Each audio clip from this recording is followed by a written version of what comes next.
নির্বাচনের আগে আগামী সোমবার পরশুদিন প্রথম সাপ্লিমেন্টারি লিস্ট প্রকাশিত হতে চলেছে, কিন্তু সেই তালিকায় যদি নাম না থাকে তাহলে আপিল করা যাবে ট্রাইব্যুনালে। সুপ্রিম কোর্টের নির্দেশে ট্রাইব্যুনাল গঠন করেছে কলকাতা হাইকোর্ট। এই বিষয় নিয়ে আরো বিস্তারিত আমাদের জানাবেন প্রতিনিধি রুমা পাল আমাদের সঙ্গে রয়েছেন। রুমা, দেখো, কালকে কিন্তু নির্বাচন কমিশন জানিয়ে দিয়েছে, একদম নোটিফিকেশন জারি করে যে ট্রাইব্যুনাল গঠন করা হয়েছে। সেখানে প্রাক্তন বিচারপতিদের নিয়ে কিন্তু 19টি ট্রাইব্যুনাল গঠন করা হয়েছে এবং 23টি জেলার জন্য 19 জন প্রাক্তন বিচারপতিকে নিয়ে এই ট্রাইব্যুনাল গঠন হয়েছে। এবং সাপ্লিমেন্টারি ভোটার তালিকা প্রকাশের পর আপিল করা যাবে ট্রাইব্যুনালে, অর্থাৎ যাদের নাম থাকবে না বা ডিলিটেড হবে এবং যারা মনে করবেন যে তাদের নাম বাদ গেছে তারাই কিন্তু ট্রাইব্যুনালে তারা আপিল করতে পারবেন। এবং দুটো উপায়ে আপিল করা যাবে, যেটা অনলাইনে করা যাবে, অফলাইনে করা যাবে। ইসিআই নেট মোবাইল অ্যাপ রয়েছে এবং যেটা ওয়েবসাইট রয়েছে ইলেকশন কমিশনের, সেখানে গিয়ে অনলাইনে আবেদন করা যাবে। অথবা জেলা শাসক রয়েছেন, অতিরিক্ত জেলা শাসক এবং মহকুমা শাসকের কাছে অফলাইনে আবেদন করা যাবে। এবং এই ট্রাইব্যুনাল শুরু করবে, কাজ শুরু করে দেবে। এবং সেক্ষেত্রে জানিয়ে রাখি যে যে প্রাক্তন বিচারপতিদের নিয়ে যে 19টি ট্রাইব্যুনাল গঠন করা হয়েছে এবং সেক্ষেত্রে অবশ্যই ট্রাইব্যুনালে রয়েছেন কলকাতা হাইকোর্টের প্রাক্তন প্রধান বিচারপতি টি.এস. শিবাঙ্গানাম, প্রাক্তন বিচারপতি বিশ্বজিৎ বসু সহ আরো 19 জন। এবং সেক্ষেত্রে বলে রাখি যে কালকেই যেমন সোমবারই বেরোচ্ছে সাপ্লিমেন্টারি লিস্ট এবং এখনো পর্যন্ত যা খবর, কালকে পর্যন্ত যেটা ছিল সেটা 27,23,000-এর মতো নিষ্পত্তি হয়েছিল এখনো, এবং 10 লক্ষের মতো বাদ যাচ্ছে এমনটা খবর। সোমবারে একটা লিস্ট বেরোচ্ছে সাপ্লিমেন্টারি লিস্ট এবং শুক্রবারে আরেকটি লিস্ট বেরোচ্ছে। যেহেতু শুক্রবারেই বেরোনোর কথা ছিল কিন্তু বেরোয়নি এবং শনিবার যেহেতু ঈদ রয়েছে বেরোবে না, ছুটি। আর অন্যদিকে বলে দিই, সোমবারে বেরোচ্ছে এই লিস্ট, আবার ওই সপ্তাহে শুক্রবারে বেরোচ্ছে এবং পরের সপ্তাহে আবার শুক্রবার বেরোবে। এরকম ভাবে সাপ্লিমেন্টারি লিস্ট বেরোবে, এটাই ফাইনাল লিস্টের সঙ্গে এটা সংযোজন করা হবে।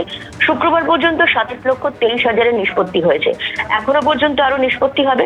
সেক্ষেত্রে আবারও জানিয়ে দিই, যাদের নাম বাদ পড়বে সেটা অবশ্য কোর্টের নিয়ম, কোর্টের যে রায় অনুযায়ী কিন্তু ট্রাইব্যুনাল গঠন করা হয়েছে এবং কালকে নোটিফিকেশন দিয়ে নির্বাচন কমিশন সেটা জানিয়ে দিয়েছে।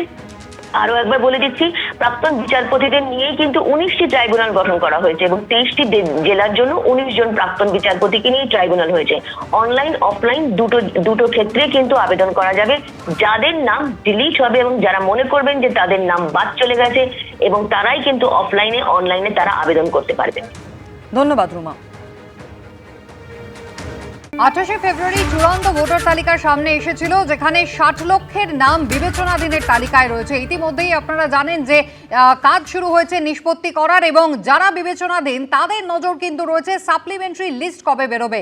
যা জানা যাচ্ছে আগামী সোমবার প্রথম সাপ্লিমেন্টারি লিস্ট প্রকাশ হতে চলেছে। এরপর প্রত্যেক শুক্রবার ধাপে ধাপে পরবর্তী সাপ্লিমেন্টারি লিস্ট প্রকাশ করা হবে।